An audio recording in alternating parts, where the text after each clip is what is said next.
Could you switch off your microphone? I don't know who has music playing in the background. Thank you. All right, so we continue our conversation on lecture series number 13. But before we start, can you just confirm if you can hear me? Am I loud and clear? Something. Yes, sir. Okay, great. Thanks. So something I kind of neglected to mention. Not really neglected to mention, but to remind us when we started our discussion of when we're looking at different aspects to take into account when considering secondary storage is something we introduced in lecture series number 12, and that's the notional idea of file systems, right? So the assumption we're making here going forward is that irrespective of the type of storage medium that you're working with, before you can, and I guess I'll just have to illustrate this or something. Before you can work with a storage medium, one of the things you're going to have to do is to format it, right? And during the formatting process, it turns out that formatting is one of those operations we are going to discuss. But part of what formatting entails is you specifying the file system that you're going to associate, right, with that particular storage medium, right? So as a simple example here, I just plugged in, how many storage mediums have I plugged them? I think I have about probably 3 or something, 2, 3. And I'll just switch on the huge one as well. So I have 3 of them plugged in right now, and incidentally, what I have plugged in is 1. I don't know if you can see my screen here, but I have plugged in 1. I also have plugged in 4, and I believe I have. I believe I also have plugged in 7, right? I was trying to look around to see if I could find an optical disc somewhere, but I think the only optical disc I have available is on campus, and I'm actually at home right now, right? So so I'm just going to, if I can just showcase this briefly here, just use gparted, right, to showcase something. And you notice again, because operations that are associated with storage medium are quite sensitive. Every time you use a utility tool like gparted, for instance, or fdisk, or I don't know what sort of tools are available for Windows, but I remember when I was a student myself, the tool of choice on Windows was Partition Magic. I have no idea if Partition Magic is still in use, right? Partition Magic. You probably want to look into that. Really, I guess I really don't say it's a nice tool, but I guess it was one of those tools that was really available back in the day, right? Let me see if we can find Partition Magic. The Wikipedia page, that's how good it is, I suppose. It's been around for quite some time, I guess. I don't know. So why do you need to do that, Alice? Right.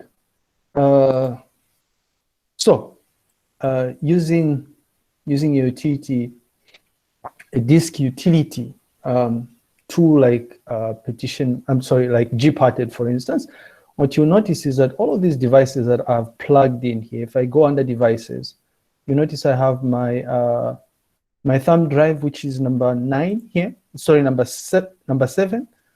You notice that number 7 is oh, this is weird.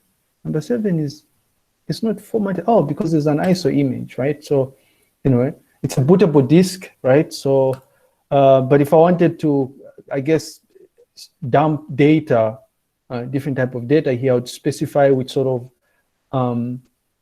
file system type I would want to associate. And of course, bearing in mind that I would have to think about all those different limitations that we discussed, limitations with regards to file sizes, right?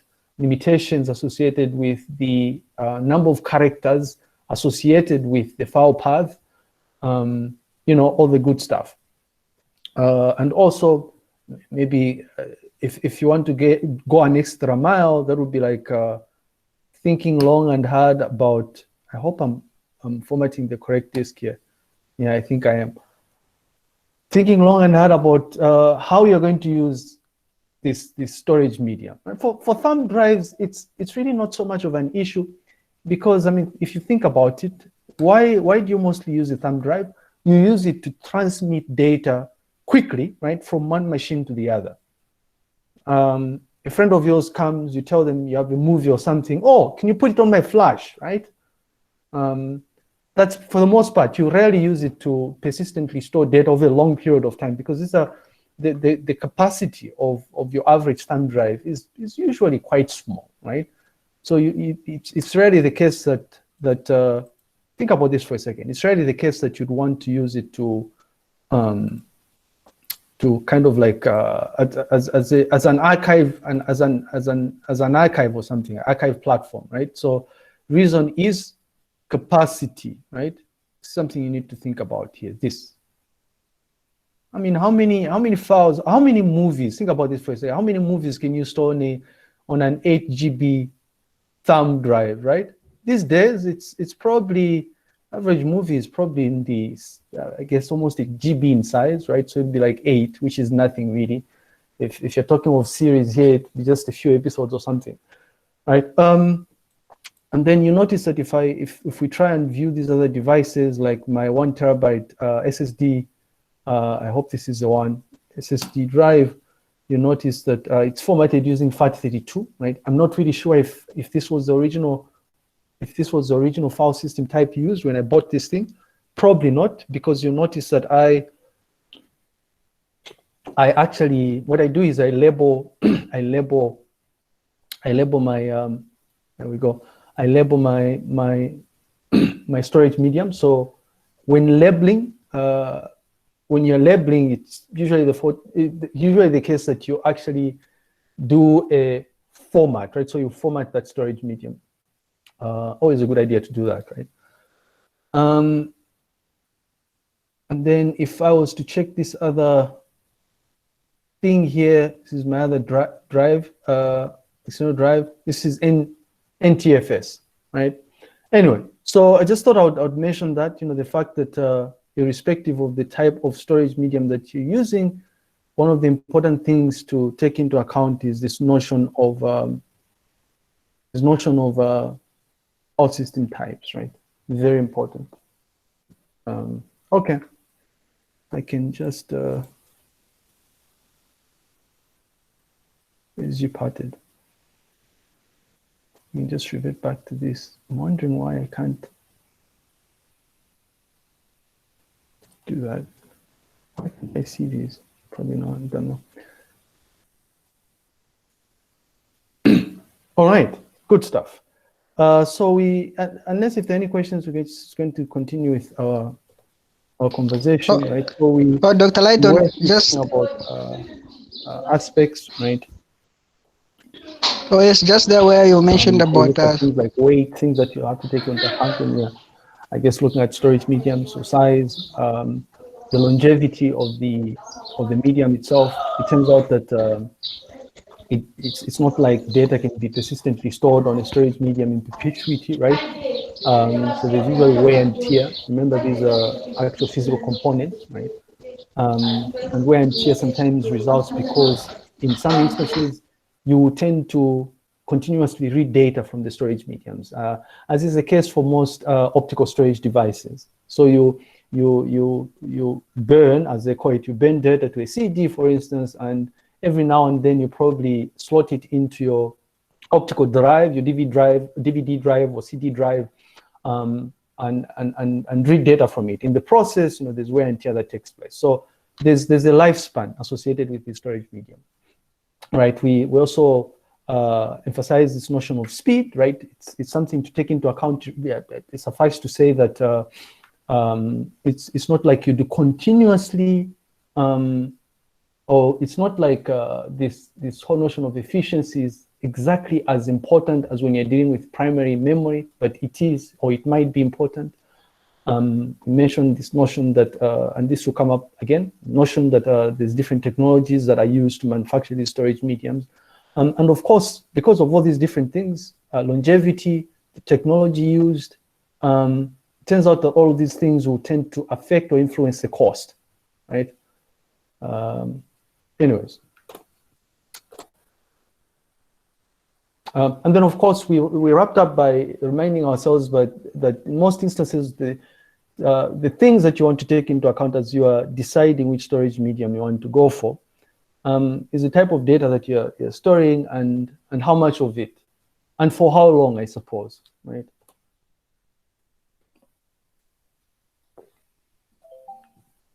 Right. So some questions to ask yourselves here, or to ask yourself as we are talking about this going forward, is hypothetical scenarios like if let's say you have data being stored in the cloud, as they call it, right? Somebody mentioned last time we met that they actually back up their data, or they store their data on Dropbox, right?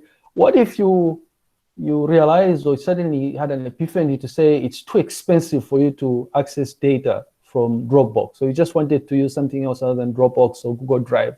Question to ask is, what sort of storage medium would be appropriate to store the data that you currently have backed up to Dropbox or Google Drive, right?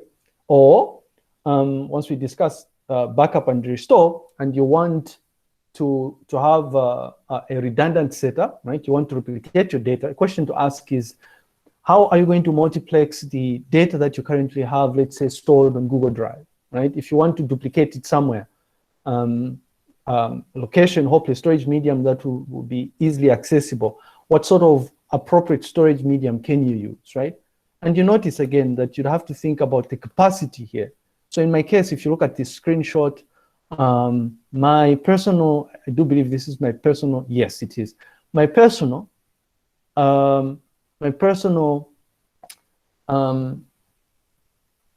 Google Drive account, I think, has a maximum capacity of about 15 GB, right? So if I wanted to back up that data on a storage medium, I would have to take into account the size, right? So I'd probably think about this here. I couldn't possibly store it in anything that's, I couldn't possibly store it anywhere from 4 to 7. Why not? Because these are too small, right? Potentially, I could consider a flash disk, right, which has a capacity of 6 GB here. But I'm probably better off backing up this data onto one of these 1 terabyte or 2 terabyte external hard drives that I have, right? And incidentally, this is what I do with my Dropbox account, right?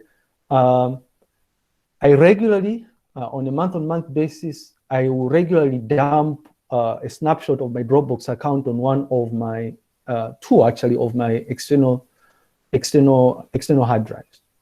Right? There've been instances where I find myself in a location where the connection is so slow that synchronizing information from Dropbox is extremely hard. So what I do is I just make reference to data that I would have replicated onto my external hard drive or hard disk, right? I guess now would be a good time to just mention to you that if I go to my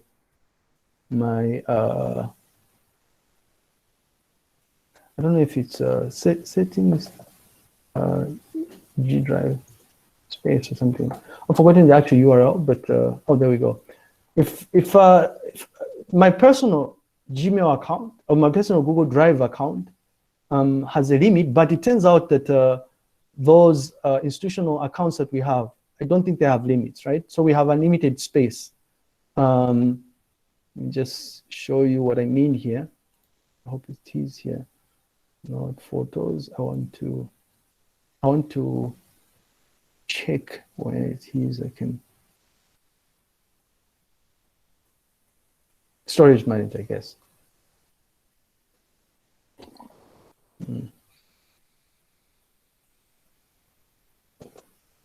What the? So I'm trying to get to this page here, and it's a pity I didn't. I guess I could go to manage account and try and access it from here. All right, so this is what I mean here, right? So my personal account has maximum capacity of about 15 GB. If I want more, this is a free tier. If I want more, I need to pay extra money, right?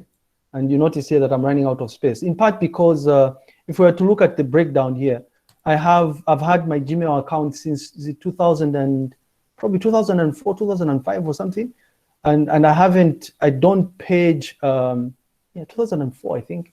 I don't really page my emails, so I have emails dating back more than a decade, actually, right? Maybe 14, 15 years or something. And this explains why, if you look at the distribution of my space, this 14.2 GB that's been used so far, you notice that there's a huge chunk of it that is associated with emails, right? I don't know if you can see this. It's like 11.79 GB is being occupied by emails, right? I should probably delete some of these things. I don't know why I keep them. Why do I keep 14-year emails that are 14 years old or something? Anyways, so there's that. But if you go to your institution email, right? So you never listen, right? Use your UNZA assigned email account. Part of the reason why you want to use your UNZA assigned email account is exactly what I'm saying right now. You have access to unlimited space, but you don't want to listen, right? Good luck with that. So you notice here that I actually have 67.3 GB used, right? If I try and manage this space, lo and behold, I don't know if you can see this. This avatar that's smiling here, your account at UNZA can use unlimited storage. And I take advantage of that. I'm actually ashamed that I'm using 60. I guess I abuse this. Not really. I'm entitled to this. I'm not abusing this. But you notice that I'm using up 67 GB of space, right? You should do the same thing. You must take advantage of the fact that you have access to unlimited storage space using your UNZA assigned email account. Do you understand? Also, is this something you discussed in 1020? I think you should have, right? When you're looking at cloud-based applications. Are you even there? Don't know.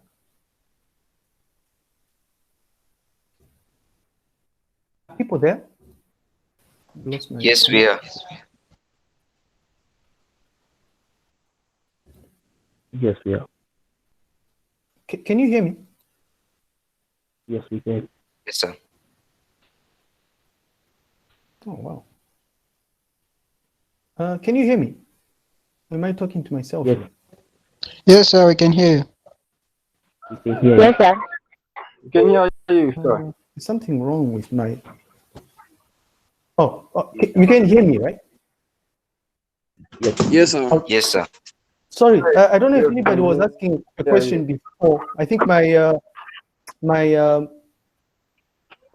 speakers were turned off or something. I don't know if there was any question, right? This thing to think about, right? So I don't know if you've discussed this in the idea of cloud-based applications when you're looking at productivity tools in 1020. Have you discussed this? Not yet, sir. Okay, I'm sure you will. Okay, no, that's fine. I guess I'm sure you will.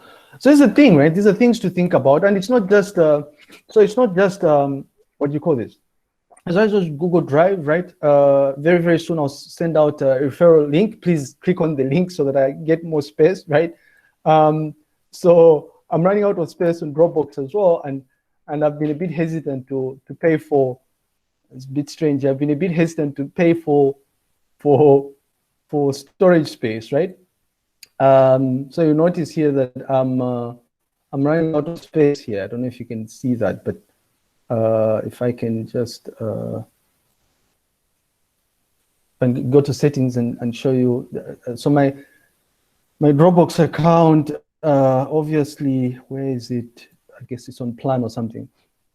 You notice that I've used up 9.36 GB out of the 9.38 GB that I have access to, right? And in fact, the normal free tier for Dropbox is much less than this, but through referral links and whatnot, I guess it's business models, right? Through referral links, you can actually get additional space, which I hope to do with you guys, right? So I'll send out the referral link so that you can help me get more space. Good stuff, right? So these are things to think about here, right? If you wanted to replicate information from your Dropbox, what exactly do you do, right? Other questions to ask is, after our discussion of backup and restore, right? Question to ask yourself is, what would be the most effective, cost-effective, right, and reliable way of backing up your computer, right? So backing up your computer would imply ensuring that if you look at Lighton's computer, for instance, backing up the entire hard disk, right, which currently at this point in time had, I guess, 38% of it was used, right? So a question to ask is, where do you back up this 164 GB of data, right? Which sort of storage medium are you going to back this? Where are you going to back up this data, right? It certainly wouldn't be on an optical. It can be, right? It can be on an optical storage device, right? It can be on an optical storage device. But think about this for a second. If you decided to say you're going to use an optical storage device which has a capacity of 700 megabytes, how many of these would you need for you to back up? Yes, you guessed it right. For you to back up 164 GB of data. Well, you'd sit there and you'd say, okay, fine. I need to back up 164 GB of data. That's about it's about 167,936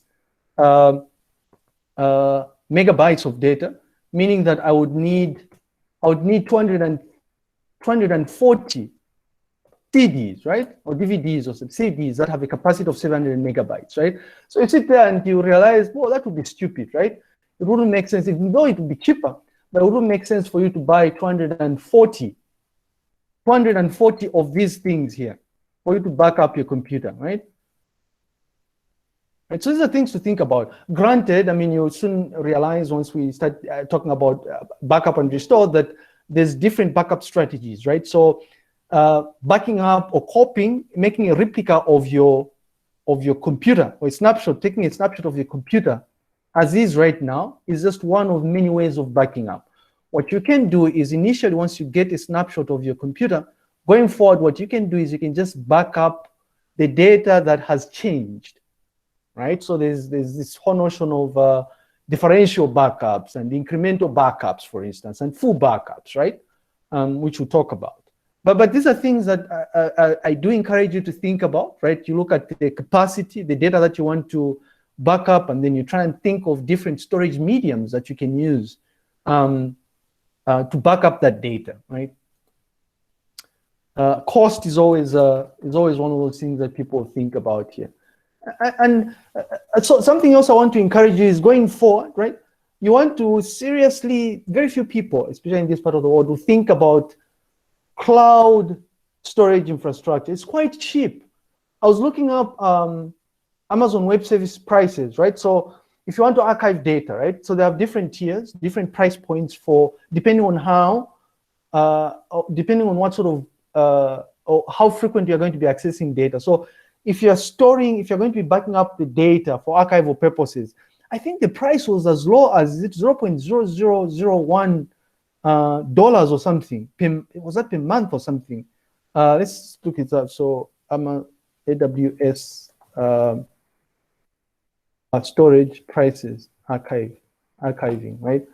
It's quite cheap. It's not that expensive, right? But I guess people don't really take this into account. The only thing you'd have to be very skeptical about here is when you're restoring the data, it would be extra expensive because you need data access, right? I don't know if we can find pricing information here. Just to show you some example of just how, I guess, illustration of just how cheap cloud-based storage is, right? It's not that expensive if you think about this. Maybe storage prices here. Look at this, right? Now they have different storage options here, but this gives you an idea, right? It's like $0.004 per GB. It's not that expensive, right? I don't know if this is making sense, but just to help you with this here, a dollar is now 0.004. According to my currency converter up here, the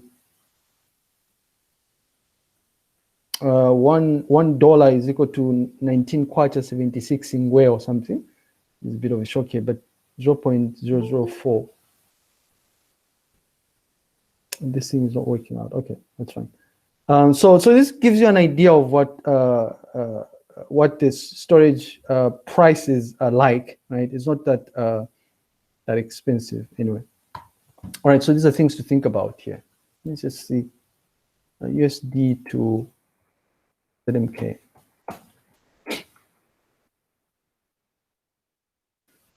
0.004. This is what they're saying here. 0.004 quad.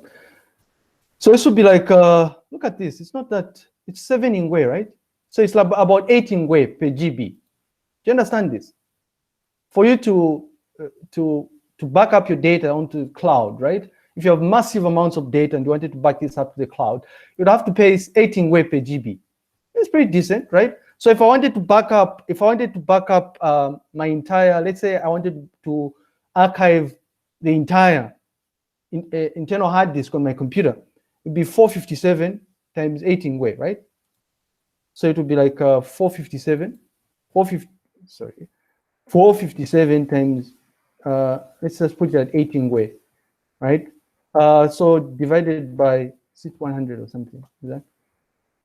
Is that how many ingwes make a kwacha? Is it 100, right? So it's about 36 kwacha, right? Is this too expensive? Do you think this is expensive for you to pay to back up your entire hard disk, like right on this computer, backing up your entire computer, archiving it? You'd be paying 36 kwacha per month, which is like a 438 kwacha per year, right? Do you think this is expensive? No, sir. Yeah, I thought so too, right? I mean, an easy way of trying to figure out whether it's expensive or not is think about how much you spend on data alone for you to access Facebook. I'm pretty sure it's much more than that. Anyways, these are things to think about, right? You want to think about everything we're discussing, especially during this lecture series, in terms of how much money you can spend, a comparative analysis between the different storage medium from the perspective of money, convenience, efficiency, effectiveness, right? Because essentially this is what you're paying for. You're paying money so that you get a certain level of service or something, a certain quality of service, to make your life much more bearable, right? All right. I mean, so there's different scenarios here. Most of these scenarios I'm talking about are specific to me, what I do. Some of these are my hobbies and what I do on a day-to-day, how I back up my data, right? You might have a completely different use case, right? I know youngsters like yourselves, maybe, I don't know, series, I don't know, maybe you might want to start thinking about where am I going to back up these series that I've been accumulating, right? I don't know who does that anymore, but maybe you do that. Maybe you're one of those people who takes a lot of video footage these days and you're busy scratching your head. Where am I going to, these high resolution videos, where exactly am I going to be storing this video footage, right? I'm not sure what reason you might have to store this. A cheap trick I've found, I don't know how long this is going to last, is when I get video footage, I take a lot of video footage myself almost on a daily basis, a dash cam, when I'm cycling around, and it turns out that just dumping them on YouTube is free, right? In fact, think about this for a second. These recordings, have you noticed that the recordings that the recordings that we access of the lectures, they're on YouTube, right? Everything was on YouTube, and Lighton has been dumping this stuff on YouTube on a regular here, right? All of this stuff, when put on YouTube, is literally put there for free, right? I don't pay money on YouTube. It's unlimited space. Yeah, so I guess a bit of FYI for you, if you're thinking of ways of how you can take advantage of some of these avenues or channels, YouTube is the best. I guess if you take a lot of video footage, YouTube is probably one of the best approaches. You can upload video footage and just make it private, yeah, so that only you have access to it. Or do what Lighton does, where I make it unlisted so that only people that have the link, aka the students, will have access to these things here. Of course, there are some videos that I make publicly available here, right? Some of the things you might not like for instance, when you're dealing with storage, if you use Google Photos, right? If you use Google Photos to synchronize whatever photos you take around here, what you notice, the reason Lighton is using 0 GB of space is because I've allowed Google to change the format of the photos that I take. So most of the devices I use take high resolution photographs, right? But because space is a premium, Google asks me if I want to store those images, and I have thousands of them, right? Literally thousands of them. If I want to store them in their original form, which is like high resolution, or if I want to opt for Google to change the format and reduce the size, which is what I do, right? Which is why I'm not using up any space in terms of Google Photos, but I have a whole bunch of photos there. These are things to think about, right? Different use case scenarios and perhaps alternatives of where you can store some of these things, the data that we generate on a daily basis. Because like it or not, we've gotten to a stage where we generate massive amounts of data now, right? It's literally on a daily basis. A nice way of thinking about this is if you think of what's happening on these apps that we use, right? Some of you guys, I'm guessing, are obsessed with TikTok or Facebook. Have you noticed how increasingly, right? People are doing crazy things like movie TV, literally every day, just streaming video, right? You're streaming news 24/7. Where is the space coming from here? In fact, where do you think ZNBC stores all those programs that they showcase on a daily basis, right? Have you thought about that? These are things to think about here. I'm sure they have huge rooms where they have archives of some of these recordings here. Any thoughts about this? Is this making sense? Yes, sir. Okay. All right.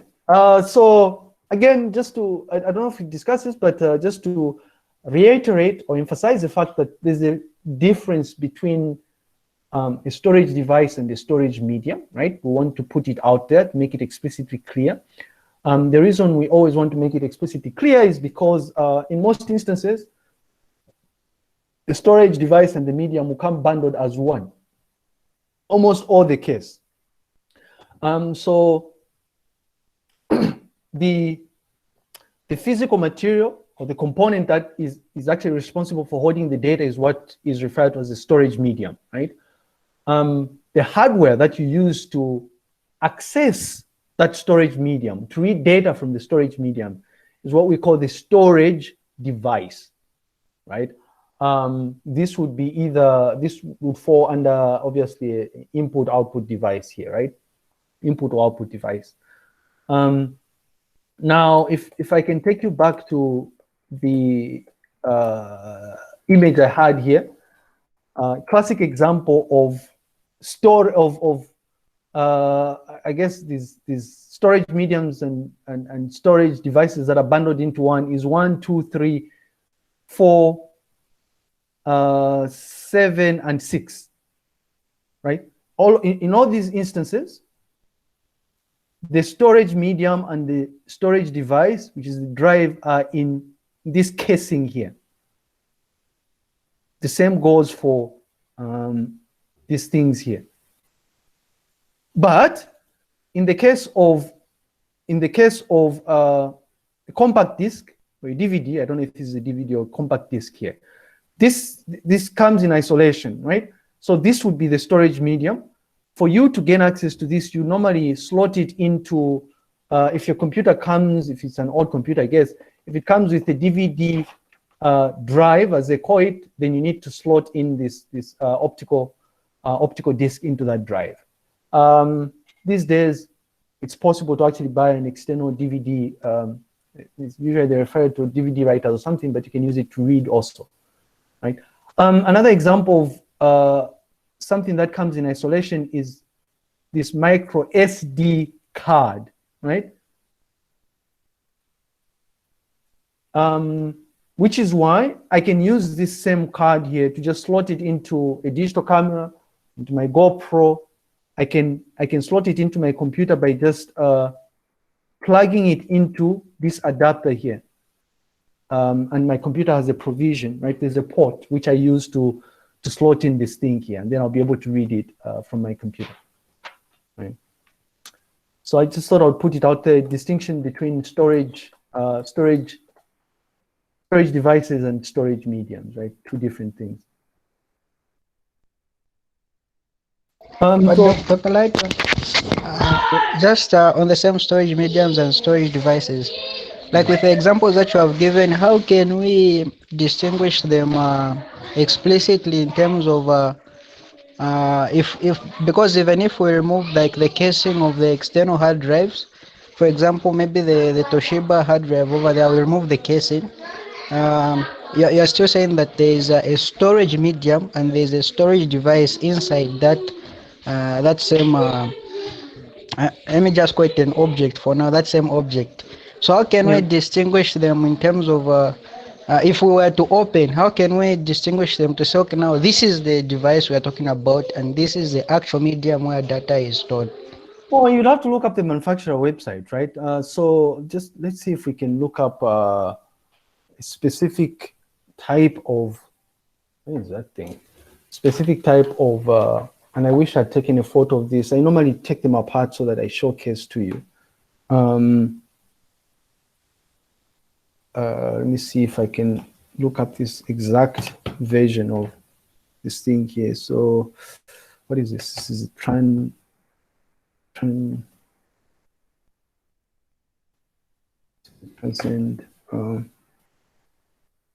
PS2T SJ25 which antenna. I don't know if we can find oh wow, I don't know if we can find I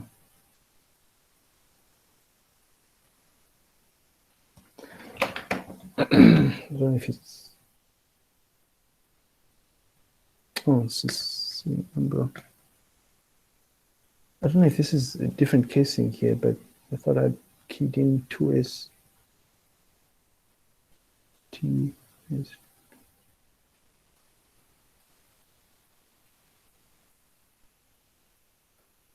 Oh well, don't even know if this is a 2 terabyte or 1 terabyte antenna.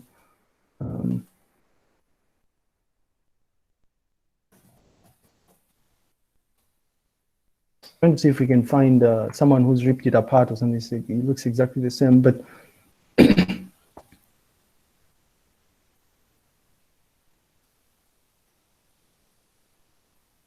so usually, right, the best way to figure out exactly where the storage medium is if you find the head that is part of the storage device itself. If you open up the screws here, somewhere inside here, you'll be able to see exactly where the mechanical components get to move to access the data on the storage medium. That's how you would know, I suppose. But the best approach would just be to look up the manufacturer website and then hopefully look at the detailed specification of the drive itself, or do a bit of exploration yourself and open it up. It depends on how the thing was manufactured, I suppose. This is different as well. If we were to look up, let's see, scan disk. And what about in those common hard drives? Is the spinning disk the one, like a disk that spins? Is it the one which we are calling the medium, and then maybe the other components, the device, maybe in the spinning disk? Because I've seen one where like I see like a spinning disk, and then there's some sort of if a hook that checks where to read data. In that case, which Yeah, one would be the medium and the device? yeah, so the thing that spins is actually would be the medium itself. So yes, the thing that what you're describing right now, the thing that's spinning would be and this is the case for external drives, I guess. That would be the storage medium itself. It's internal here. But you notice that it becomes different for things like thumb drives, right? So if you open it up, obviously, there we go. Let's see if there's want to see if there's a very nice mapping that shows you exactly where the storage medium is. Now, in an ideal case, would have to be very careful which sort of resource we are accessing here. I hope this numbering here will give us an idea of what is.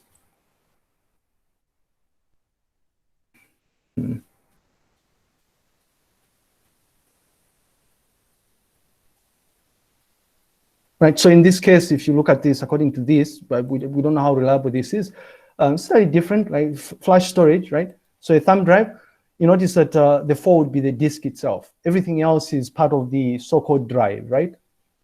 Which is why sometimes they call this flash drive, but in actual fact, it also has the storage medium in there, right? So it's a, right, okay. I hope that's clear. Great stuff. You want to look up these things if you want to dig up a little more information about details of where exactly you find the storage medium itself, distinguish storage medium from storage drive or device, right? Okay. Is there a difference between a drive and a device? I don't know. Okay, so some other things to take into account here. In certain instances, especially when you're dealing with magnetic tape here, is someone just mentioned this idea of something spinning inside. You'd have to take into account things like the seek time, so the time it takes for the head to actually reach the place or the track on the storage medium where the data is located. And it turns out that this introduces a bit of latency, right? Which is why they'll say things like magnetic storage is much slower than solid state drives, for instance, because with solid state drives, what you tend to do is you don't access data sequentially, right? So there's nothing like you moving to a particular location on the storage medium for you to access the data. You can randomly access the data, right? Which is why it's much faster. And then again, just to showcase, to try and contextualize this from the perspective of what you would see as a customer if you're buying a computer, for instance, they'll typically explicitly state, this is one of the things, one of the aspects of a computer that they'll highlight or emphasize on, right? Anything to do with memory and specifically RAM and computer storage, right? So they'll tell you to say this computer comes with, let's say, 1 terabyte of internal storage. And then perhaps you'd be happy or sad or something, or ask that it's upgraded to a significantly higher capacity drive. And these days, it's quite possible to do that, right? You go in a shop and it will probably cost you just a few additional kwachas, right? For you to swap out, let's say, 1 terabyte drive with a 2 terabyte drive, for instance, if you want more space. But I don't think that's the case these days. It's rarely the case that someone would, if 1 terabyte is more than enough, right? It's rarely the case that you find yourself in a situation where you might want to have more internal storage than 1 TB. Why? Because access to the internet has become incredibly cheap, and because it's becoming incredibly cheap, we can take advantage of so-called cloud-based storage, Dropbox, Google Drive, right? Which is why I have not bothered myself to upgrade from a half a terabyte internal storage, because I rarely run out of space, right? I always clean up my machine almost every year, but I didn't clean it up this year. But I've not really run out of space. I've not run out of space because these days I've found myself in a situation where I work predominantly in the cloud.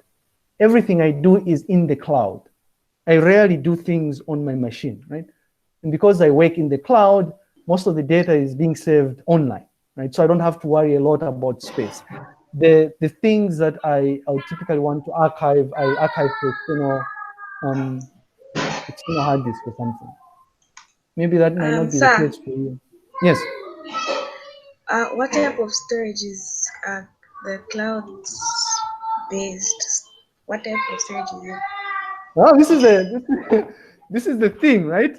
That's a nice question. I don't know if we're going to talk about this, but when people talk about the cloud, right? No, it's not in the sky. It's not somewhere out there in space. And I think you know this, right? It turns out that there's some smart people that have decided to set up data centers, right? You set up a data center, and in that data center, you just install or configure a lot of server computer systems whose sole purpose is to store data, right? You hook them up to the internet, and then you start marketing and telling people to say, we have a cloud-based service which guarantees access to data 24/7. So the answer to that wonderful question is nobody knows. Nobody knows what sort of storage is being used because it's masked away from you. It's like a black box. The only thing you're told is that we can sell you this much data. This data can be accessed at this rate. It will be available 24/7. It's going to be geographically redundant, right? So in the event that our data centers in the United States go down, right, like the terrorist attacks or whatever, you will still have access to data because some of our data centers are in South Africa or in China or something. So let's look at this Google data centers, right? This is, I don't know if we data center photos. Google has probably some site where you have, I think we discussed this also, guys. I think when we're looking at computer systems, did we not do this? Did we not discuss this? You should look this up. So an example of Google's data centers, I hope they have photos of an aerial view of their data center here so that you see that it's just a normal building like we have at UNZA. The UNZA data center is somewhere near CICT offices there, right? It's not different from what Google does. I mean, except Google does things at a much larger scale, I guess. So there we go. I guess this is one of the photos, right? So the thing, Miss Senda, is we don't know, right? Nobody knows if they're using tapes. They're certainly not using tapes here. If they're using solid state drives, right? Or using some sophisticated storage solutions out there, right? All you know is that they're offering this service and then you just access it or something. I hope that answers your question. Wonderful questions, right? All right, thank you. But it's not like it's in the sky, and I know it's not like it's in the sky. Also, this is the thing here. You remember the link that I shared with you not so long ago, the other day? Microsoft's experiment, right? Microsoft experiment of underwater data center, right? So they'll tell you to say, this is the sort of service you are offering. You have no idea whether you're part of an experiment where your data is underwater or something, right? Maybe it is actually. So it's, and very, very soon, I mean, I wouldn't be surprised. I hope it's going to be in our lifetime. I wouldn't be surprised if we are told that our data is going to be stored in space or something, right? That would be crazy, but also nice and interesting. Hopefully it's going to be in your lifetime or probably be dead or something by then. But yeah, so this is good stuff. I hope this is making sense. In the cloud, right? In the sky. Yes, sir. Okay, I thought it was as well. All right, I mean, I'm looking at the time here. I was going to suggest that we start looking at the classification of different storage, but we'll start doing this when we meet on, I don't know if it's Monday or Tuesday, and then hopefully we should be able to wrap up the remainder of this. I think by Wednesday, I think we should be done with this lecture series, and then we can transition to the next lecture series, which is tying the different pieces together or something. Unless if there are any questions before we part ways. So I have a question concerning our student emails. You said you have unlimited space, meaning Yes. you can use it as yes. So what happens when you graduate? Because it shows that UNZA is like it manages it. So can they delete it when you graduate? That's a wonderful question here, right? Because and I'll start with the answer. Answer is I don't know what happens. In fact, I don't know what would happen to my data if I was fired tomorrow, right? I don't think I'd be fired on a weekend here, but I think the governor was fired on a weekend. But if I was fired on Monday, though, I don't know what would happen to my account. I'd probably be locked out and I wouldn't have access to data, right? To the data, which is why I want you guys to pay particular attention to our discussion of backups. So the answer to your question is I don't know what happens when you graduate. I think you lose access, just like you wouldn't have access to these resources if you haven't paid or something, right? And so the smart thing to do is you set up a backup strategy that allows you to replicate this data. Like what I do myself, right? The same data that I have on my Dropbox folder, and the same data I back up to Dropbox, I replicate it to Google Drive. I also have it on my external device, my external drives, not just one, by the way. I replicate data on 3 external hard drives, just in case. Now, the only time I know that I would lose access to my very information that I consider extremely important is if the world came to an end or something, like if an asteroid destroyed Earth, right? Because and then pointless really, because I'll be dead, I guess. So important thing here is to make sure that you replicate your data. You set up a backup strategy that ensures that your data is safe if something bad happens. I laughed when I was talking to, and we're going to talk about this during backup, right? Data backup. I was talking to a colleague who works for CICT at UNZA. I was asking them where the data center, where the offsite storage is. In an ideal case, a large company like UNZA is supposed to have an offsite storage location where you take data that you archive to, let's say, tape. I was told, if my memory serves me right, that it's somewhere near VET, right? Somewhere there. Now, there's a problem there, right? Because there's no geographic redundancy. If something bad was to happen to UNZA campus, then all that data would be lost, right? What you do in an ideal case is you have the offsite storage location further away from where you work from. I remember when I was working for Celtel, or is it Airtel, the offsite storage location, and I never got the chance to go there actually. Someone else was paid to actually drive to the offsite storage location and deliver the tapes. It was somewhere near the airport, right? And we used to work in Long Acres back in the time. At some stage, it was near Mandahi or something. So that's safe, right? That's wise because you know that your offsite storage location is further away from where you do your day-to-day business. If something was to go wrong, you can easily revert to your storage location. And in fact, a smart thing to do is, besides if you have a lot of money, if you have money, and you should make sure that you direct money to the backup, especially in 2020, what you do is, besides your offsite storage location, you take advantage of cloud-based services. Like it could be local, like Infratel, right? They've rebranded now. They used to be called Zambia National Data Center, but there's Infratel. So you could take advantage of local storage services offered by companies like Infratel, for instance, and then you replicate your data. That is cheap. You back up your data there. You back up your data to tape or whatever storage medium you want to back up your data to, and then you take them to your offsite storage location.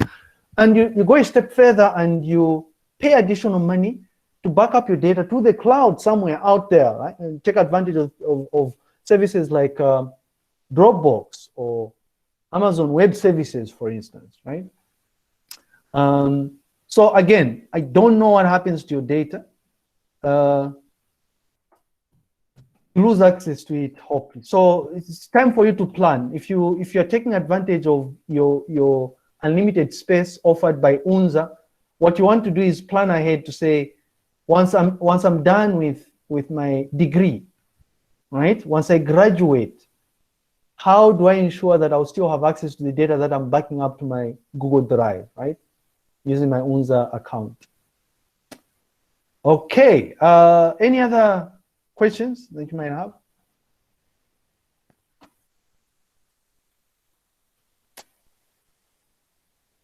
Okay, I'll see you when you see me. The quiz is going to be open in the next 1 hour, 4 minutes, and it's going to close tomorrow at 10 hours. Yeah, tomorrow at 10 hours. Best wishes and see you on Monday. Thanks, bye.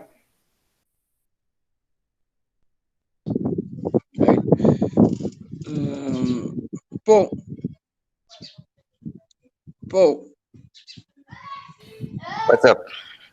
Bro, how is the interface for Mint? You've managed to install all the necessary applications. Now you can use it as the mainstream for a while, right? Yeah. Right. Let me try. You downloaded Cinnamon, right? Yes, I downloaded Cinnamon. Yes. Yeah, let me try Cinnamon. I downloaded Mate. I think that's why it was tripping. You downloaded what? Mate. Mate. Yeah. Oh, there's another version called Mate. There are 3. There's Cinnamon, there's Mate, and then there's the last one. I don't know which one that was, but they're all Mint. Oh, okay. Yeah. Try the same. Yeah. So I'll try it later because I'm writing the quiz at 14 or 13. Yeah. And I can't write it at 10 because I'll be inconvenienced with the thought of 10:20. Yeah. Oh, 10:20. We have 10:20. Akulu mnayebara. Mnavara poka lead.